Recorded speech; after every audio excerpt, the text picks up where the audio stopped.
Welcome back to Do More with Your Money. On today's episode, I'm joined by Mandyy Thomas. Mandyy is a financial coach for millennials who earn a good living but feel like they don't have much to show for it. Through her business, Intentionally Wealthy Coaching, Mandyy has helped hundreds of individuals and couples gain clarity with their finances, make progress towards their goals, and feel financially safe and secure without sacrificing the good things in life, which we might talk about. She's basically a personal trainer for your finances. Her mission is to empower six-figure income earners to improve their finances so they have more options and freedom in their lives. Mandyy, thank you so much for coming on the podcast. Thank you so much for having me. Well, I'm really excited to talk to you today and learn more about how you're working with clients. But I always like to start with just a little bit about your why, your story, and how you got to where you are today.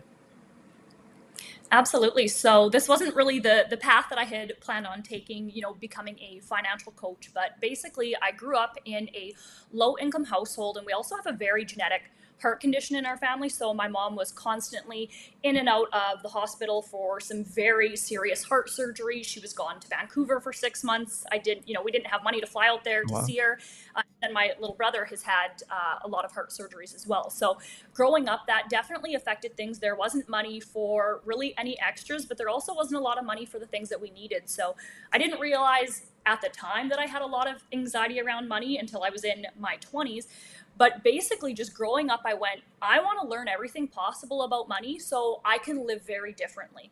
So I didn't learn anything really from my parents about money. We didn't talk about it. It was just something that was like, there was a lot of anxiety, there was a lot of fights over it. So I just went, okay, I'm going to kind of maybe do the opposite of what I think I've seen my parents do, and hopefully that will work. And then I just always heard my grandparents growing up, mind you, they also didn't have credit cards back then in my Yeah. grandparents' time, but they also just said, if you can't pay for something with cash, like, you do not buy it. And that was kind of the one thing that I really remembered. So I started my first business when I was 11 years old to be able to have my own money to pay for clothes and sometimes food, and then started a second business at 14. And I just realized, like, no one's coming to save me. I am the one who needs to figure this out for myself. And then I also knew, like, I want to go into a career where I make enough money that I don't have to worry as much. Of course, I still have to manage it. And then so I did. I went to school. I became a power engineer. I loved that. I was making a lot of money. I was saving a lot, investing a lot. And then my health just completely just started to deteriorate in my mid 20s.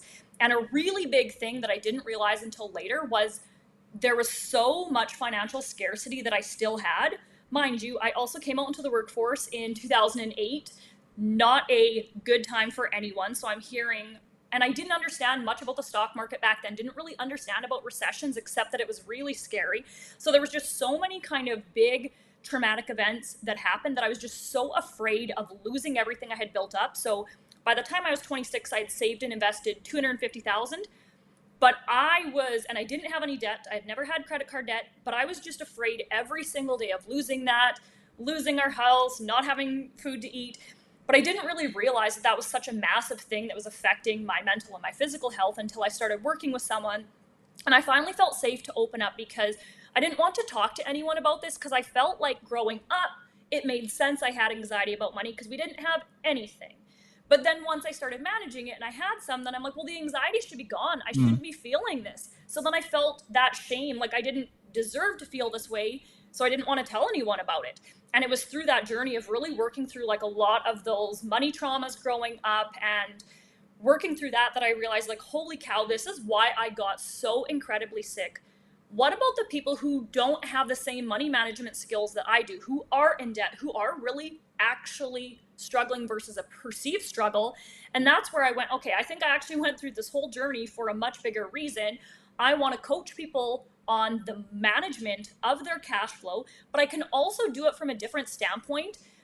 It's not just about tangibles and it's not just about numbers. It's also like the emotional side. And that was a big thing I seen lacking, was there wasn't really anyone talking about that. There wasn't anyone talking about the emotional component and allowing people to open up about that and to work through the feeling side as well as the cash flow. And that's where I went, okay, this is why I went through all of this, was because it's a very unique situation. I've never had debt, but I had all of that money anxiety, and I can coach my clients through on that side of things. And that's really just what led me to going, okay, I don't really know what a financial coach is. This was in 2017 when I started my business. I was one of the first ones in Canada, and I work with clients all over the world. And I went, I'm just going to go with this. I'm going to call this, myself a financial coach. There's obviously a lot more people who've done that since. And that's kind of what has led to where we're at today. Well, that's an amazing story, and I'm happy to hear that you're doing better today. And um, it's crazy how much it impacts you both, your health emotionally and physically when you are carrying all of that kind of trauma as far as what you experience. And then I thought it was really interesting how you said too, like once you actually had a certain level of savings, you're asking yourself why, that anxiety isn't going away necessarily. And you have to dive deeper into that because I've seen that with clients as well as like, you have enough, but yet you're still Mm-hmm. feeling, this scarcity that you don't have enough. So, I'd love to hear more about how you're working. Like, who are the clients that you are serving, and how are you working with them? Absolutely. So most of my clients are in their 30s and 40s. Most of them are in a long-term committed relationship, whether they are married or not. And at least one person typically is a six-figure earner. But yet they've got to the point where they typically carry quite a bit of debt. Like most of my clients, when they come to me, they either have credit card debt, line of credit, and or both, and they also don't have any savings. They're like, I'm making the most money I ever have, and I feel like I'm struggling more than I ever have before. And that's really the point, is just they really want to eliminate the debt and they want to build up the savings. And that's just kind of the first, that's just like one piece of the puzzle, but that's basically their concern, all they're thinking about at that time. And that's where we first dive in, is really just helping them to free up that cash flow to start paying down their debt and also building their savings at the same time. Got you. That makes sense. And what would you say? What's a typical source of people's debt? Is it coming from student loans? Is it coming from credit cards? How are people getting in these situations? Yeah, the vast majority of it is definitely credit cards. The next thing would be a line of credit, that whether they rolled over previous credit cards into a line of credit for a lower interest rate, but that's the vast majority of debt that my clients have when they come to me. Got you. Interesting. Okay. So so what are the first steps then if somebody is having, they're feeling overwhelmed, they come to you and you're analyzing first of all just awareness around what their debt looks like. So what are some of the ways that people can start to implement change there? Yeah, so the first thing is to get financial clarity. Most people really don't have that. And so that's the first step. So basically, it's listing out all of your expenses. And a lot of people have done this already. They've created a budget, but what they've done it with such limited information. They've only done it for their fixed expenses. That is only a portion of your actual financial situation. So list those out, yes, which you've done hundreds of times before. The next thing is, so I really want you to think about expenses as three different areas. Fixed expenses, that's the first one. Everyone's actually pretty dang good at that and has like a decent handle on what that number is, because it usually doesn't fluctuate much from month to month, except for something like utilities. That's kind of one of the only ones that really tends to fluctuate. The second category is your day-to-day spending. So really, for the most part, think of this as groceries, eating out, and fuel. Fuel, for the most part, is pretty consistent from month to month, except for like winter to summer months. So that one's an easier one. The trickier one is the groceries and the eating out. So I have clients kind of do an estimate on what that looks like for the past 3 months. And then once they start working with me, we can see per pay period what that looks like. So then we can do adjustments on that number if needed, which is common. So think about your day to day expenses as your second one. And that is a really big one that people are spending way more money than what they think. Mm, That number is adding up so much more. So another thing there too is to switch to just one mode of how you pay for that. What I mean is, if you're using your credit card and debit card and just either of them interchangeably, it makes it really hard to total up how much you've been spending in that area. So when my clients start working with me, if they have a lot of debt they're paying off, that's a really big thing that I'm like, we're only using our debit card for these expenses because it's so much easier for us to see it. And then also, we're not adding a whole bunch of extra transactions to something that we're trying to pay off. I'm not telling my clients they can't ever use their credit card, but we're going to be a lot more strategic about it. The second type of expense, and this is the one that is always missed when people are figuring out how much does their life actually cost to live, and that is your bigger and one-off and random expenses. So they're what I call savings buckets. A lot of other people will refer to them as sinking funds. So these are things like putting in an amount for travel, kids activities, gifts, annual expenses, an amount for vehicle maintenance and tires, home maintenance. So basically, what I have clients do is think about those areas and then come up with an amount, a yearly amount that you would probably for the next 12 months spend in that area. So, what does that look like? Where are you traveling to? What have you already decided that you're going to do, or what would you like to do? Let's total up each of those trips and then let's come up with a number for that. What kids' activities are going to be happening? What does that look like for Christmas, for birthdays, etc.? And then we just start coming up with a yearly amount for each of those and then divide it by 12. And then we start saving in a bucket for that on a monthly basis. Mm, It does take some time to establish that, but the big thing here is if you're just trying to throw all of your extra to debt, all that's going to happen is the same thing that they've been doing. Is it's just a roller coaster. You get some paid down, it feels like it's working, and then you don't have any money in savings for the expenses that are coming up in the pipeline that are not fixed expenses. It gets thrown back on your credit card. So then what happens from a psychological standpoint is people are like, screw it, this isn't working, right. and then they stop trying. When they see that their savings buckets are building up as we're paying down debt, and that when those expenses start to come up and it's the first time they haven't had to throw it on a credit card to get through, then they're like, wow, this really is working. So I'm taking a sustainable approach to paying that down. But in order to do anything, to have a plan for anything to work, is you first need that financial clarity, which is coming up with those three numbers and making sure you're absolutely not forgetting those savings bucket ones, because that is the one that people usually are not thinking of, that is totally making it so their expenses are fluctuating so much from month to month that it's really hard for them to honestly get a handle on it. And especially if anyone has variable income, it makes it even more difficult. So having savings buckets also really makes your expenses even out from month to month. It makes it so much more predictable, which also from a psychology standpoint, when our money feels more predictable and we see what's coming up on the pipeline and we're prepared for it, we tend to make better decisions. We tend to be more hopeful because we feel more grounded versus when you're not prepared for a whammy, a surprise expense, and it hits you. That is like, it causes a lot of drama Mm. because our nervous systems are really triggered. And then we tend to actually end up overspending when that happens. No, absolutely. That makes sense. And I like that savings bucket approach. I'd be interested to hear. So, how are you actually implementing that versus like a cash reserve and thinking about maybe like months of living expenses in cash versus kind of these savings buckets for like these one-off expenses that are large and we can't anticipate all the time. Yeah. So what I do with my clients is I teach them, I don't use the word budgeting, but I'll use the word cash flow. And so what we're doing is we're looking per pay period. So let's just say most of my clients are typically paid bi-weekly or twice a month. So we're looking at all the expenses that fall under per pay period, and we're seeing that for at least 6 months out, maybe a year. And what we're doing is figuring out when typically is the best time for them to put money into those savings buckets.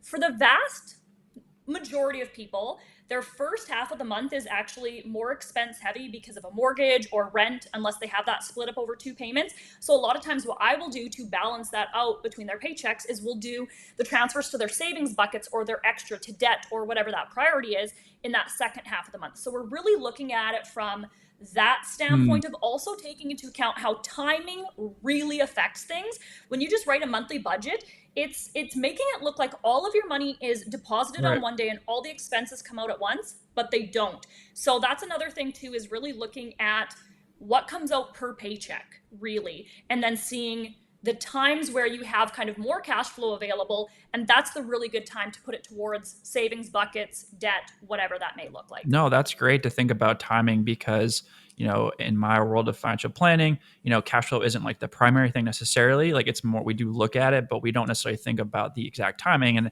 I'm definitely guilty of like thinking about over even an annual period as far as like income and expenses. So it's definitely makes sense to be practical about that, especially if you're working on paying down debt. I mean, how are you balancing, like you said, though, building up savings versus paying down debt? Like, how is that broken down? Yeah, so it'll depend the time of year that a client comes to me. So this is kind of my favorite time of year because there are a lot of people who do get a tax refund, and that can be helpful. So what people are usually doing with their tax refund is, for the most part, just throwing it at their debt. And that logically makes sense. Like I'm going to say it totally does. But from the standpoint, when I start working with clients, what I will do is see what expenses basically are pretty much coming up between like now and August that we're not going to have enough money for, and let's front load those savings buckets. So a really common one for anyone who owns a home is property taxes are coming up in July and they don't have anything saved. So what we'll do is we'll look at like the top priorities, and we will put, so if we're starting work together now in March, we might be putting 7 months worth into that. So whatever that yearly amount is, we've divided it by 12. Gotcha. And then from there, we're doing 7 months into their property taxes, maybe into their travel fund.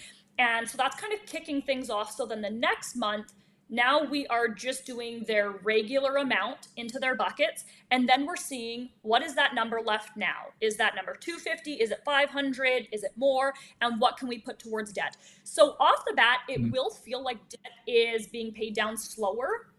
And it takes them kind of honestly a couple of months of doing this system as they start to see their savings buckets build up. But now the other thing is I tell clients, like, you need to take a step back, because everyone goes, well, how do I just put extra to debt? That's actually not the first question we need to ask, or the first thing we need to address. The first thing is, when we build out their cash flow, we need to make sure that your checking account is positive that whole time. Because sometimes people will put extra to their debt now because it feels like they have extra, but it's actually putting them in the hole 3 months from now. So I want my clients to see that. So checking account needs to be positive for the rest of the year with everything built out. The second thing is, you need to be able to be paying off all your new credit card charges in real time. So there's nothing sitting on there, and having a plan to pay off anything. So that's kind of like the second piece. Then the third piece is, okay, now if there's extra, now it can go towards debt. So it takes honestly like a couple of months, usually, working people into this. And so some of their buckets might start off smaller. Like, there's sometimes clients are like, they've got listed that they want to do 6,000 in travel this year, but maybe they've got 30,000 in credit card debt. So we'll have a conversation, and instead of putting $500 a month towards their travel fund, maybe we're going to be doing 150 or 200, and once their debt's paid down more, then yes, we'll put more towards travel later. So it's really taking a blend of like, when are they coming to work with me? Is there any extra that comes in throughout the year? Do they receive a tax refund typically? Do they get a bonus? Is there any other lump sum extras? Because in those months, then we can definitely make those bigger strides forward. We'll also take into account, for Canadians, for example, they will have their CPP and EI maxed out if they make over 60 to 70,000 a year, typically kind of around that August to September. So then we start to really think, okay, that last quarter of the year, if you're getting 400 extra a month, let's make sure that extra really is going towards your debt. So it's also taking into account how their income changes throughout the year, if there is any extra lump sums that come in, and just tying kind of all of that in together. I know it's hard to explain over the Oh, yeah, that makes podcast, but sense. No, that makes yeah. sense. The timing thing is huge, especially. I'll be interested to hear as well, for when you're dealing with one person. I can see that like making a ton of sense. But how are you dealing with, maybe if there's a couple involved and you have different levels of income compensation? How does those conversations go? Because depending if one person's the primary earner or if people have different levels of debt, things like that. Totally. So it can vary so much. I will say that I do mostly work with individuals who are in a relationship that have separate finances. And then sometimes I'll work with couples that everything is combined. And I actually feel like, because they've been combined for quite a while, the conversations tend to flow a little bit easier. And then I also will work with couples who they're together, but their finances are separate. So I've kind of seen the gamut of everything there. It's definitely the easiest when a couple, everything is combined. I will also say, I don't tell anyone they have to do that, because there's a lot of reasons why people will have separate finances. There's a lot of financial trauma that will affect that. So it definitely depends. It's one of the very first things in our, what I call my financial clarity session, that we figure out, okay, what do you want your extra to go towards? Like, what debt is that? And having a conversation to see if they're both on the same page, if they're not, what that looks like. And the other thing that I find that's really helpful to make the conversations easier is, because a lot of times they've been trying to have financial conversations and they feel really vague. And when I build out their cash flow system, I find that it helps to remove a lot of the emotion, because typically I find one person is a lot more stressed about their financial situation than the other person. Hmm. And that makes it really difficult. It really, really does. And when it's built out and they can not just see their fixed expenses, but what's coming up in the pipeline, what I tend to find is the person who's not as stressed starts to understand why the other person is so stressed, and there's more empathy, which then makes it easier to have more conversations. So that's what I say is, if you can see something visually, not just a 1 month snapshot that is honestly really inaccurate, but you can see what's coming up in the pipeline. You can see at least the next 6 months out and how cash flow fluctuates so much from month to month. I tend to find it actually makes it easier to have the conversations from a more logistic standpoint. But then we can also start to dive into, okay, what is your money story and what is your money story? Because some people could have grown up fairly similar where there was a lot of scarcity, which is common, but they feel very different about it. I'm just going to give a pretty common example I see where they both grew up with scarcity, but the man in heterosexual relationships, that the man, he just feels more safe around money. He feels like it's going to work out more. He feels more optimistic. And the woman grew up quite similar, and she feels like there's no Mm. financial security, no safety, really stressed about it, and wants to know more about what's going on. So it's really nice combining the visual, longer picture of the day-to-day, tying it all in together, with then also talking about our money stories, because then we can talk about, okay, what that looks like for their debt pay down. Because it's interesting, sometimes I'll find that the men just want to focus really on just bringing that debt down and not as much building up the savings, whereas the women are like, this would make me feel so much safer if we had more of a buffer and Right. breathing room. So it's interesting. I find it makes it easier to have those conversations, and you can see that visually. No, that makes a ton of sense. It's interesting when, yeah, people have, again, very different perspectives around money based on their own, how they grew up with money, things like that. So how much would you say people, need to have accountability when it comes to like cash flow and actually implementing these changes? How much accountability do they have to have when it comes to like, are they actually tracking budgeting? Are they like automating these things? What does that look like? Yeah, so I tend to find that they need quite a bit of accountability for two reasons. One, most people just don't have the skills. So there's two aspects I tell clients that are going to come into play. One is simply learning a new system and more financial knowledge, like looking at money from, we haven't been taking into account savings buckets at all. You've really just been thinking of money as your fixed expenses. Like that's most people's kind of understanding. And so I say, like, there's going to be the learning curve of the actual financial knowledge and understanding a system. And then there's going to be the implementing side. There's going to be the being proactive, thinking about what is coming up in the pipeline. Because most people, we don't have those skills built up because you haven't had a system to use. You haven't had someone kind of talking to you about those one-offs and how to plan for them and what that looks like.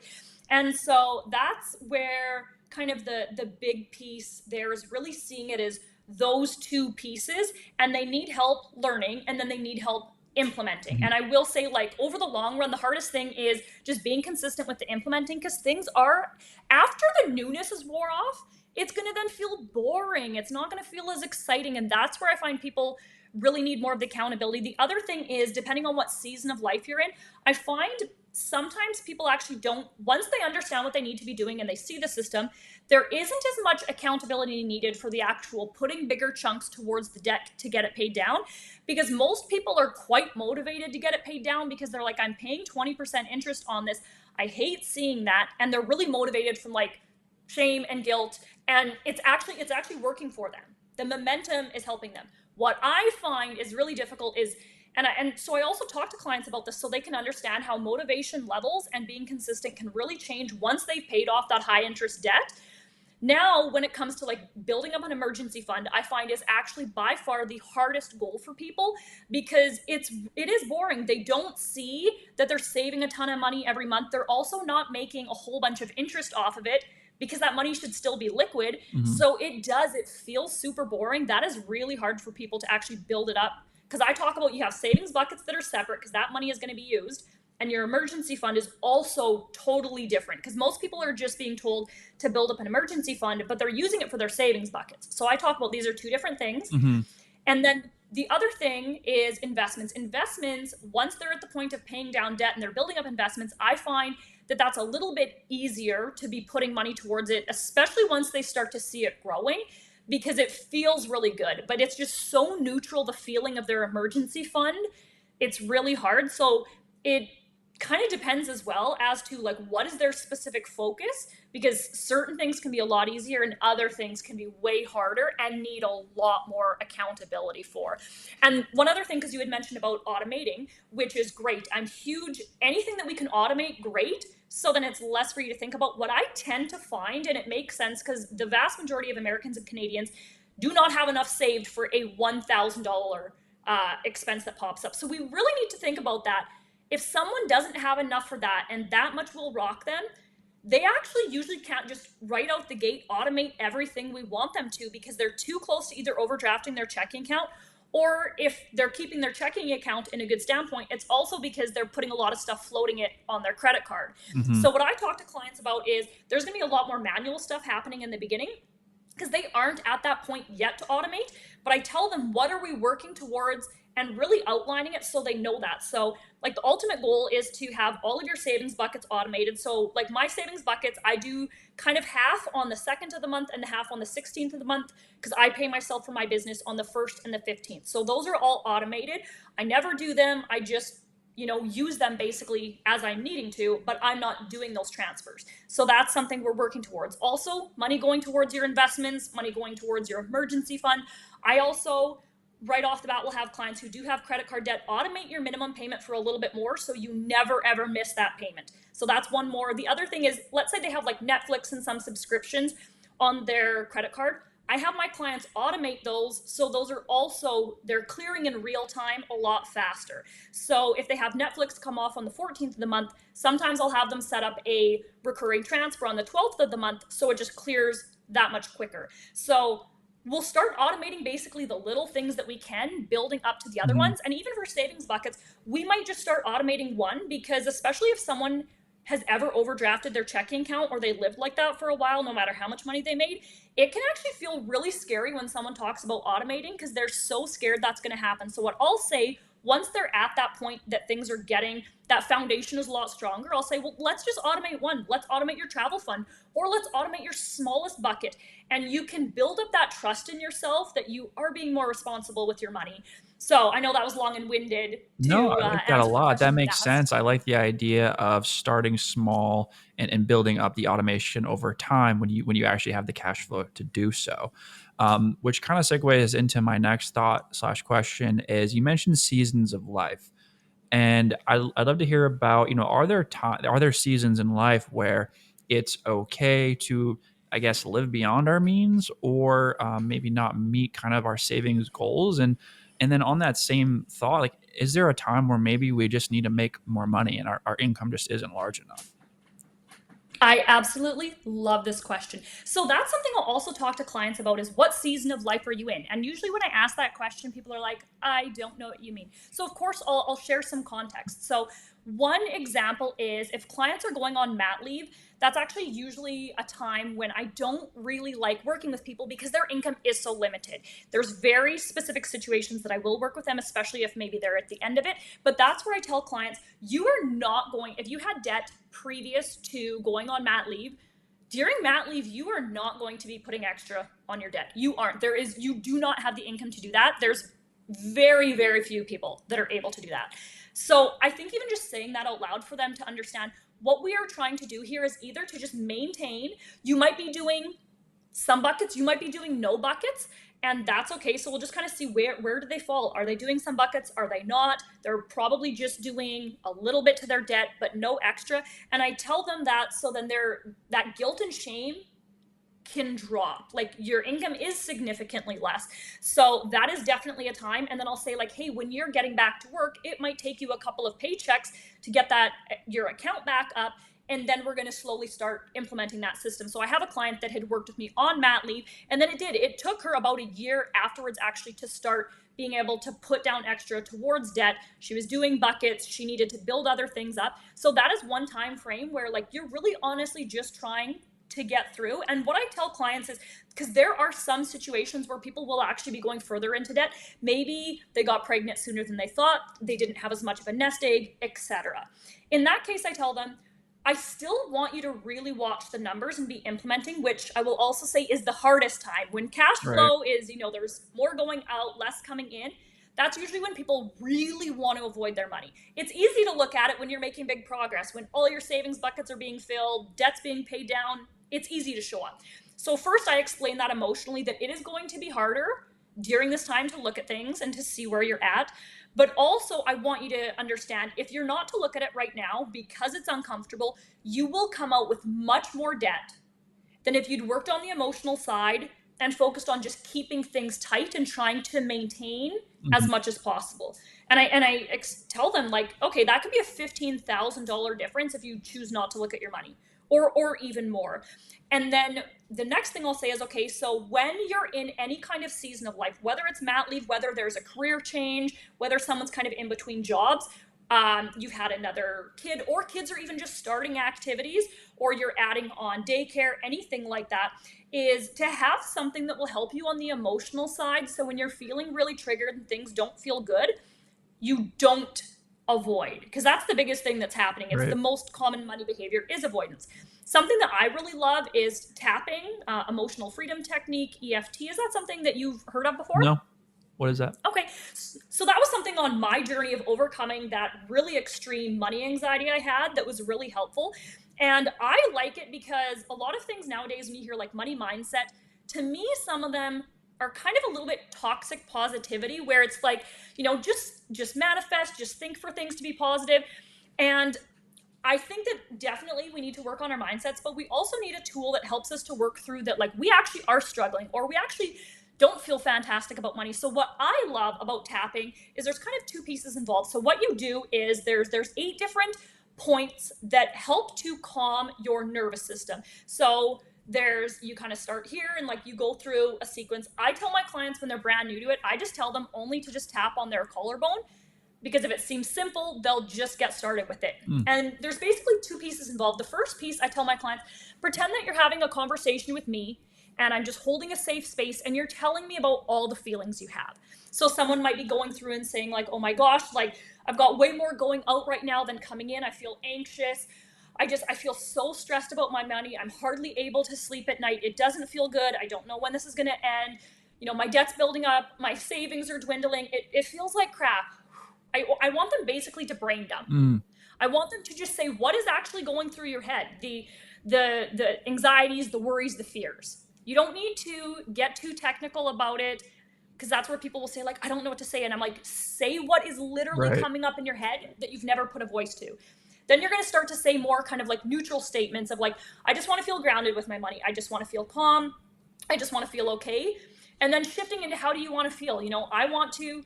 I want to feel like I can look at my spreadsheet and I'm showing up no matter what I'm seeing. I want to be able to see, my savings accounts growing, etc. So more of what you want to see.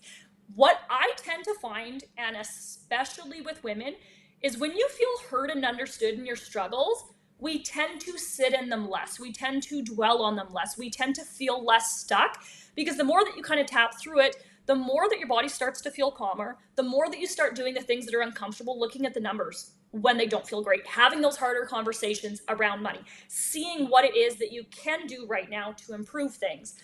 And I find that makes it so people can work through more of the avoidant behaviors, because that's a big thing, is people often are starting and stopping so often, they're just not able to get to that point of doing it long enough to see those bigger results that they want to, because as soon as they come up against an obstacle, then they stop. So, even for tapping, it's like, oh, I was doing so good and then I had a car repair come up, and Right. tapping through that. So then they keep showing up. So that's something that I think is so helpful when you are going through life, any kind of season of life where things are a lot tighter, is to have something emotionally, whether it's tapping or it is something else, so you don't avoid, so you keep showing up, that helps you to see that this is a season of life and it's going to end. And maybe your goal right now, and that's the other thing too, is reframing, what is your goal during this period? Because I think sometimes people think that they're a failure if they're not constantly putting towards savings or debt. No, that is like Right. so unrealistic. So seeing that there's going to be times in your life where you're just going to be maintaining, or things are going to be tighter, or you might be actually slightly going backwards a little bit, but that is only going to be for a season. Keep diving into everything, keep managing things well, so when you come out of that season, you are in the best position to then make that bigger progress, that you don't have a bigger hole that you're basically kind of trying to come out of because you avoided it for the last year or 6 months or 3 years, for example. Yeah, no, that's awesome. I've never heard of the tapping thing before. I'll have to work on implementing that in situations where it would help, because I think that makes a ton of sense. Is when you avoid that, when you want to avoid because it's a bad feeling, then you're going to lose that progress. And then reframing what progress means, I think, is a great thing as well. Because like you said, like progress doesn't have to be always that we are like making financial progress. It could be that we're still continuing these habits that we've developed over time.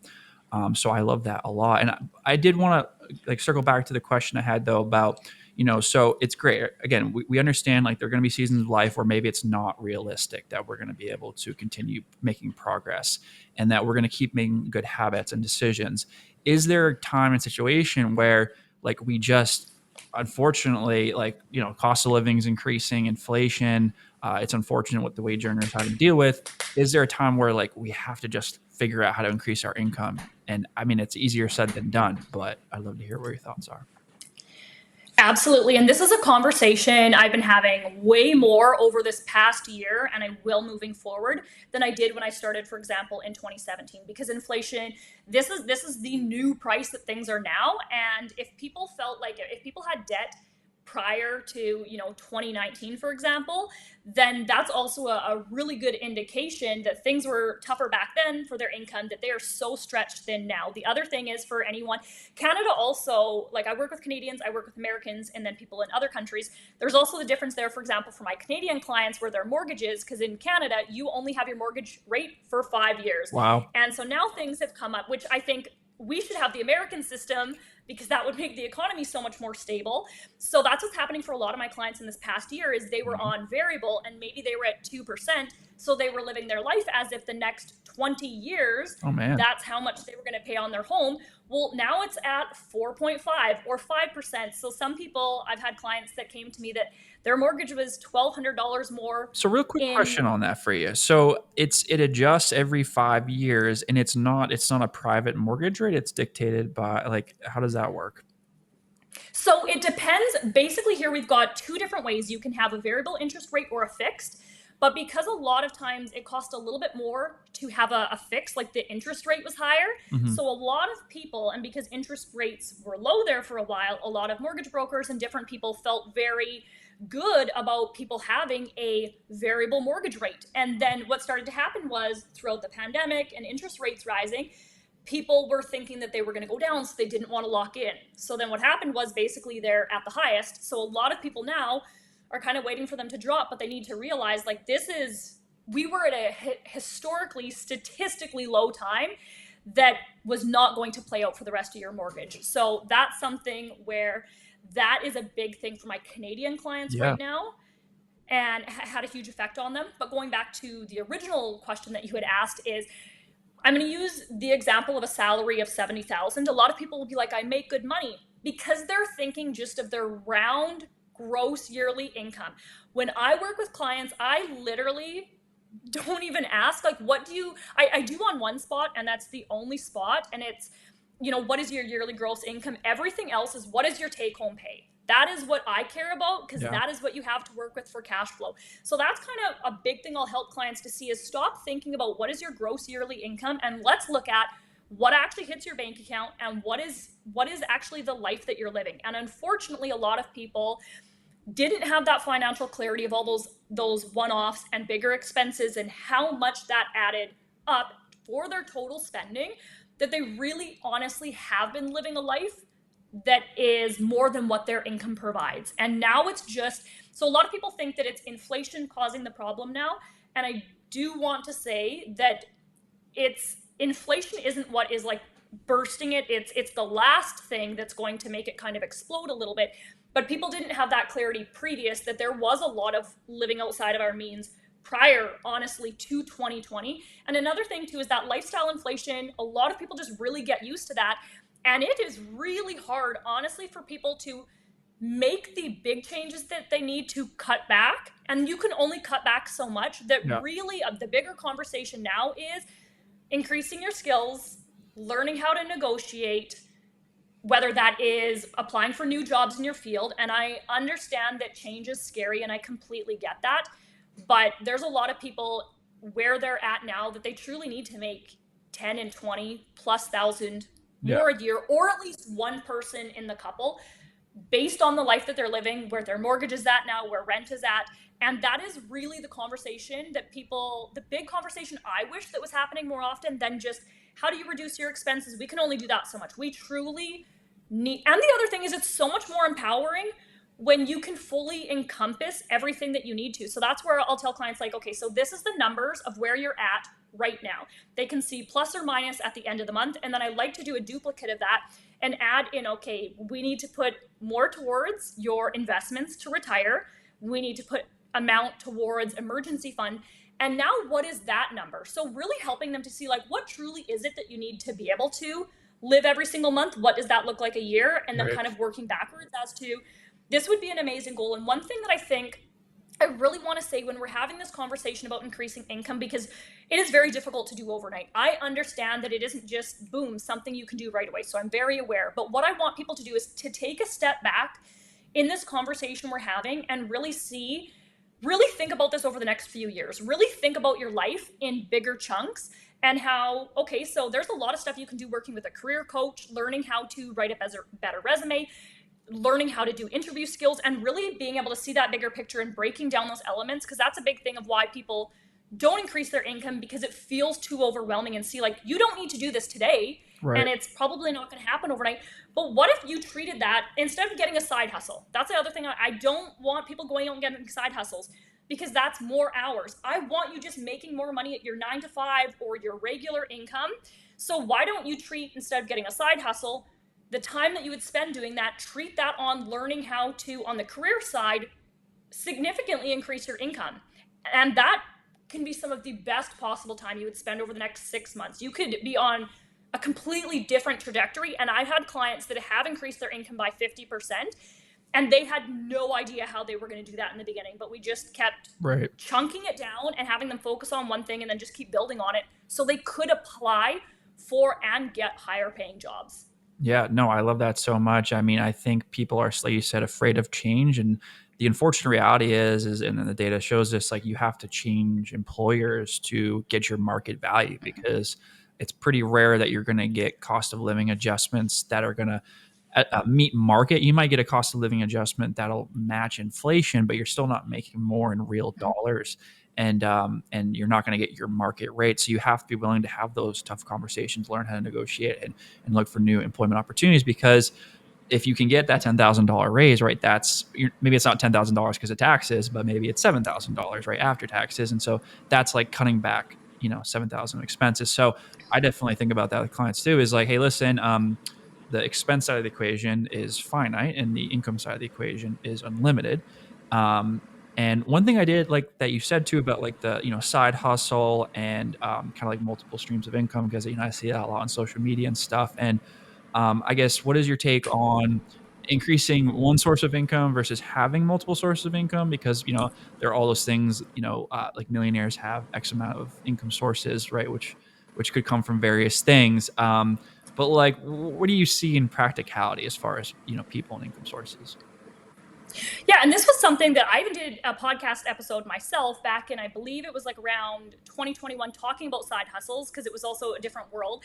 And I kind of like, that's not something that I promote now. And I talk about how I think differently about things, because this is just the new normal. I would rather, we're going to talk about people who are employed by someone else right now. So in that standpoint, I think that if you're trying to build up a side hustle and just keep your regular income, because that feels comfortable, there's no change there, it's going to, I just see the behind the scenes also when I coach entrepreneurs, and people don't understand like the business expenses that would go out for a side hustle, also the money and taxes. So when people talk about like you can earn $500 more a month doing XYZ, and I'm like, and I even called that out, and I'm like, but that's honestly not being accurate, because they need, so you need to say, make $1,000 a month to maybe take home $400, for Right. example. So really helping them to understand, like, truly, what does that look like? And instead, what if you increased your skills, changed employers, whether you might be in the same industry or you might be in a different industry, but what if you went from earning 70,000 to earning 100,000? And that is something where you're not going to have to be working all these extra hours forever versus a side hustle. You'd be doing your 9 to 5, all of those other hours. And being a business owner is so much more work than people truly think it is. So, really helping them to understand you might put in 6 months or a year of work to increase your skills, etc., to be able to earn more money. It is going to be the highest ROI.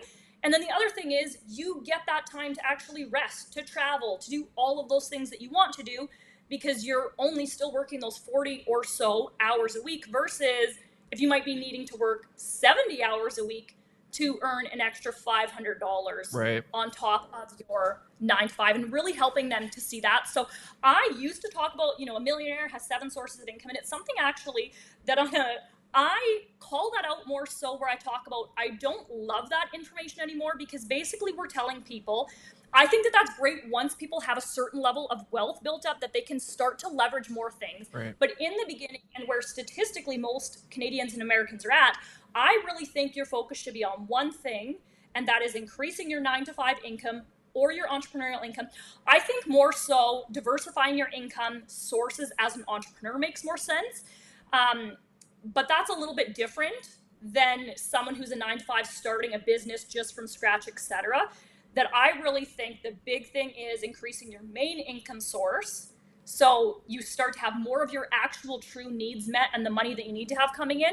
And then from there, once you actually have extra, then you can use that to leverage to maybe create a second income source. But in the beginning, I really think that people honestly need to work towards making 100,000 plus at their 9 to 5 to really truly get ahead for the world that we're living in now. And Yeah. I know that that can feel so hard hearing.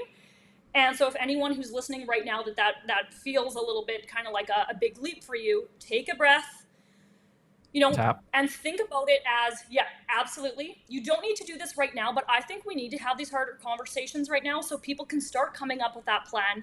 Even, for example, when I work with people and they're not really familiar with Google Sheets, that is something that you can either take a short course through your work, lots of times we'll pay for it, or you can learn tutorials. I have a friend who's a financial coach that literally just from learning how to use Microsoft Excel and Sheets, she was then able to get a project management job where she was making 20% more just because she increased those skills. So there's some things like I do see a lot of people, especially if they're in like their 40s, for example, not as good on the tech side. That if you can really improve on that, there's a lot more opportunity for you out there. Right.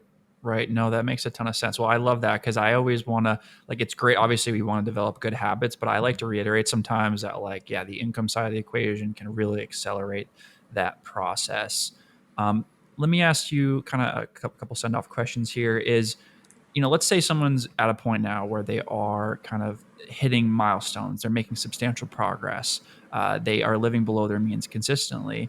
How does one determine when they have enough? Like, when should they feel like they have enough? Or, you know what I mean? That kind of thing. Yeah, so I definitely think that that's a harder question to quantify for sure.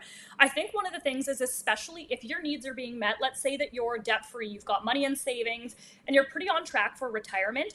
I think it's more so instead of thinking about maybe what is, and your job feels stable. So you feel like that income source is still going to be the same moving forward, or that you'd be able to make about that same income. Then what I think it is really if you're like, oh, it still doesn't feel like enough, then at that point, and even before this too, I think it's really working on those money wounds. So for example, if I would have told anyone else, especially at that age where I was at financially, which is also why no one knew, I was just afraid people would be like, that is totally made up, that you have this anxiety, just get over it. So Right. that's why I didn't tell anyone. So a big thing I think is diving into those money wounds then. Like, what were those things you went through? And I think just honestly starting to talk about them, whether it is to someone else or you're just saying it out loud to yourself and you're tapping on it and working it through, I think it's a lot easier to then to start feel like you have enough because you're not dwelling and thinking about all of those traumatic events that you had went through. So for example,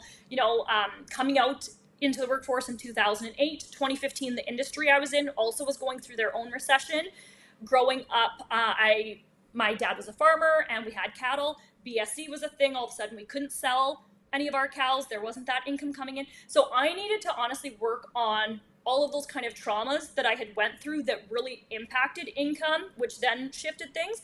So I think really the big thing is when you're thinking about that it's not enough and you take a step back and you really see truly you are financially safe. You have a buffer. If something was to happen, you have more breathing room.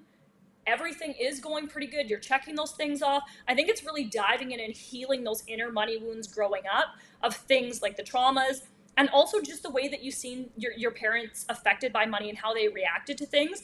I think it's a lot easier to feel like things are enough. So for example, even as an entrepreneur, in my business bank account, I needed to have a really large amount.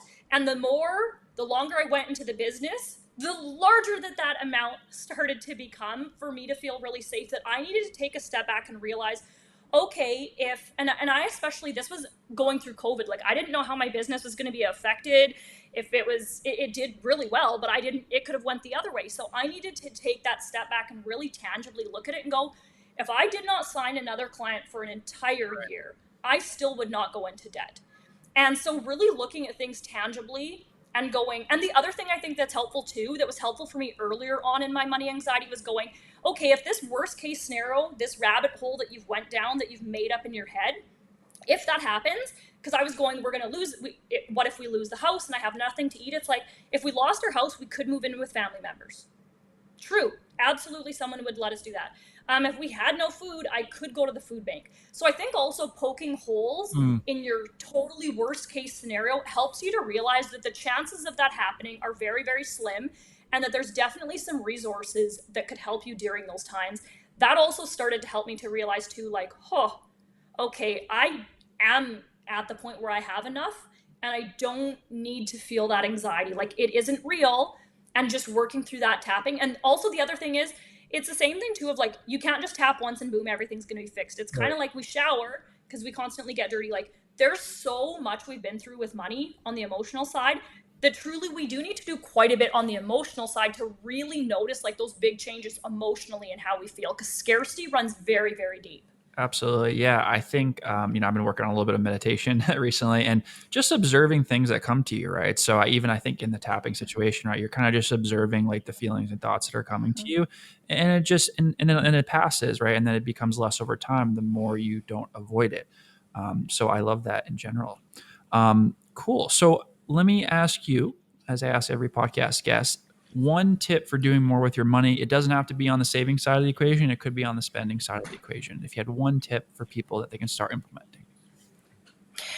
I really think it is when you're spending money to be really intentional about the things that you want so you can enjoy them more. So, a lot of times people are spending money on things, but then they're regretting it later. And the more that that's happening, where we feel that guilt and that shame and that buyer's remorse, the more that we lose the trust in ourselves to make good financial decisions. So, that's something where I tell my clients when they ask me, hey, Mandy, can I buy this? I never say yes or no. What I say is put it in your cash flow system, see how that looks over the next few months. What is the context of what else is being paid off or being paid into? And if that feels good to you, like 3 months from now and 6 months from now, buy it and enjoy it. So that's a big thing, is really just being intentional, especially with the little things, so you can have more of the things that you want, but not just have them, but truly enjoy them. Because think of it this way, that the more that you make financial purchases that 3 months later you're still happy with, you're just taking like $1 each time and you're putting that in the building up the feelings of, I make good financial decisions. You're building up that self trust, and that is massive for making not just financial decisions, but life decisions, because it really affects your confidence. So, just making more intentional purchases that you are, and being happy with them. I love that so much. Yeah. So be intentional is the takeaway, I believe there. Well, awesome. Mandy, thank you so much. This was great. Where is one place if people want to connect with you, where would that be? That would be my Instagram. I'm at Intentionally Wealthy Co as in coaching. And I would love for the person listening if you would just send both of us a message as to what was your biggest takeaway. What did you enjoy the most? Because I always love hearing what did the listener love hearing from this. Absolutely. Yeah. I'm always looking for feedback. So that would be great. And I will link in the show notes as well with other resources. So thank you so much for coming on. Thank you for having me.